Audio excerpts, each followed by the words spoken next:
നമസ്തേ. ഞങ്ങൾക്കറിയേണ്ടത് കഴിഞ്ഞ 10 വർഷം നരേന്ദ്രമോദി കേന്ദ്രത്തിൽ അധികാരത്തിലിരുന്നപ്പോൾ കേരളത്തിലെ ക്രിസ്ത്യാനികളെ ആരാണ് ദ്രോഹിച്ചത്? ആരാണ് കേരളത്തിലെ ക്രിസ്ത്യാനികൾക്ക് പ്രശ്നമുണ്ടാക്കിയത്? സംഘപരിവാറോ അതോ സുഡാപ്പികളോ അതോ അവരെ താങ്ങുന്ന കോൺഗ്രസ് കമ്മ്യൂണിസ്റ്റ് കൂട്ടുകെട്ടോ?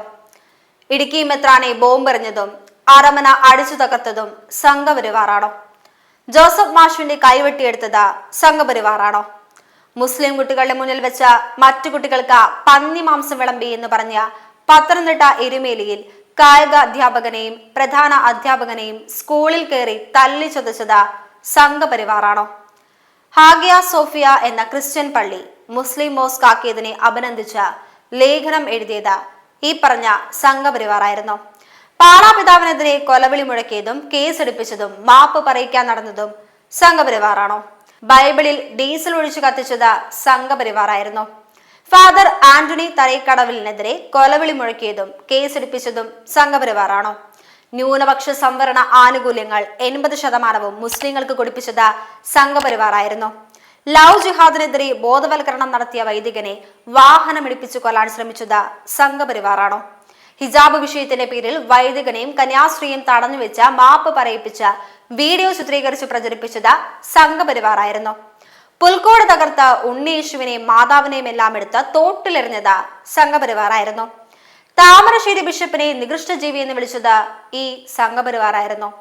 കേരളത്തിലെ വിവിധയിടങ്ങളിൽ വിശുദ്ധ കുരിശിന് മുകളിൽ കയറിയിരുന്ന കുരിശിനെ അവഹേളിച്ചത് സംഘപരിവാറായിരുന്നു. ഹിജാബ് വിഷയത്തിന്റെ പേരിൽ ക്രിസ്ത്യൻ സ്കൂളുകളിൽ പ്രശ്നമുണ്ടാക്കിയതും സംഘപരിവാറായിരുന്നു. കർത്താവായ യേശു ക്രിസ്തുവിനെ പിടച്ചുപറ്റവൻ എന്ന് പറഞ്ഞത് സംഘപരിവാറായിരുന്നു. അമൽ ജ്യോതി കോളേജ് അടിച്ചു തകർത്തത് സംഘപരിവാറായിരുന്നു. നിന്റെയൊക്കെ തന്തയുടെയും കുഴികളിൽ ഇടാൻ കുന്തിരുക്കം വാങ്ങി വെച്ചോളാൻ പറഞ്ഞത് സംഘപരിവാറായിരുന്നു.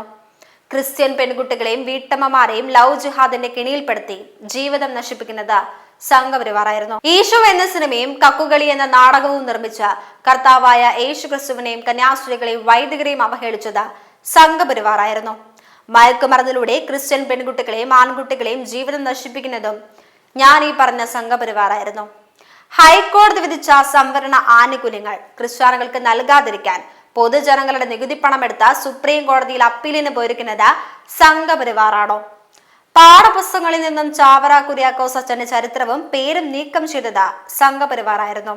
ബിഷപ്പ് ഫ്രാങ്കോയുടെ വിഷയത്തിലും കന്യാസ്ത്രീകളുടെ വിഷയത്തിലും കേറിക്കൂടി മുതലെടുത്ത കത്തോലിക്ക സഭയെ നാറ്റിക്കാൻ ശ്രമിച്ചത് സംഘപരിവാറായിരുന്നു. കത്തോലിക്ക സഭയിലെ വിമത വൈദികർക്ക് പണവും പിന്തുണയും മാധ്യമ സപ്പോർട്ടും നൽകുന്നത് സംഘപരിവാർ സംഘടനകളാണോ?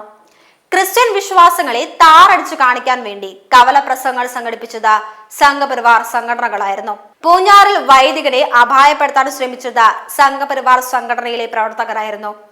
ക്രിസ്തുമസ് പിഴച്ചുപറ്റവന്റെ ആഘോഷം എന്ന് പറഞ്ഞത് സംഘപരിവാർ നേതാവായിരുന്നു. ടിപ്പുവിന്റെ ചരിത്രം പറഞ്ഞതിന്റെ പേരിൽ ജോസഫ് പുത്തൻപുരയ്ക്കൽ അച്ഛനെതിരെ കൊലവിളി നടത്തിയത് സംഘപരിവാർ സംഘടനകളാണോ?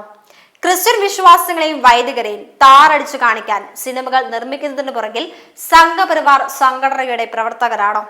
ഭക്ഷണത്തിൽ മതം കലർത്തി ഹലാൽ തെറ്റിക്കുന്നത് സംഘപരിവാർ സംഘടനകളാണോ? മുനമ്പത്ത് 600ഓളം ക്രിസ്ത്യൻ ഹിന്ദു കുടുംബങ്ങളെ കുടിയിറക്കാൻ ശ്രമിക്കുന്നതും വേളാങ്കണ്ണി മാതാ പള്ളി പൊടിച്ചു മാറ്റാൻ ശ്രമിക്കുന്നതിനും പിന്നിൽ സംഘപരിവാറാണോ? വിഴിഞ്ഞം സമരം പൊളിച്ചതിന് പിന്നിലും മത്സ്യത്തൊഴിലാളികളെ തല്ലി ചതച്ചതിന് പിന്നിലും സംഘപരിവാറായിരുന്നു. കാലങ്ങളായി ഒരു കൂട്ടം മത്സ്യത്തൊഴിലാളികൾ വിഴിഞ്ഞെത്ത സിമന്റ് ഗോഡൌണിൽ നരകയാതന അനുഭവിക്കുന്നതിന് പിന്നിലെ യഥാർത്ഥ കാരണക്കാർ സംഘപരിവാറായിരുന്നു. FCRI അക്കൗണ്ടുകൾ വഴി കോടിക്കണക്കിന് രൂപ ഈ കേരളത്തിൽ എത്തിച്ചിട്ട് നരകയാതന അനുഭവിക്കുന്ന മത്സ്യത്തൊഴിലാളികളെ ഗവൺമെന്റിന് മുന്നിൽ വില പേശാനിട്ടിരിക്കുന്നതിന്റെ കാരണക്കാർ സംഘപരിവാറാണോ? കേരളത്തിൽ തീവ്രവാദ പ്രവർത്തനങ്ങൾ നടത്തുന്നതിന് പിന്നിൽ സംഘപരിവാറാണോ? നിരോധിക്കപ്പെട്ട ഇസ്ലാമിക ഭീകര സംഘടനയായ പോപ്പുലർ ഫ്രണ്ടിന്റെ പ്രവർത്തകർ ഇപ്പോൾ ചേക്കേറിയിരിക്കുന്നതും സംഘപരിവാർ സംഘടനകളിലേക്കാണോ? ക്രിസ്ത്യാനികൾക്ക് ലഭിക്കേണ്ട ന്യായമായ ഗവൺമെന്റ് ആനുകൂല്യങ്ങൾ ഇല്ലാതാക്കിയതിന് പിന്നിൽ സംഘപരിവാർ സംഘടനകളായിരുന്നു.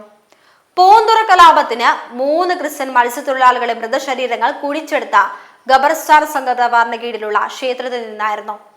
മലയോരവാസികളെ കുടിയിറക്കാൻ വേണ്ടി നിർണയിച്ച ബഫർ സോണിന് പിന്നിൽ സംഘപരിവാർ സംഘടനകളായിരുന്നു.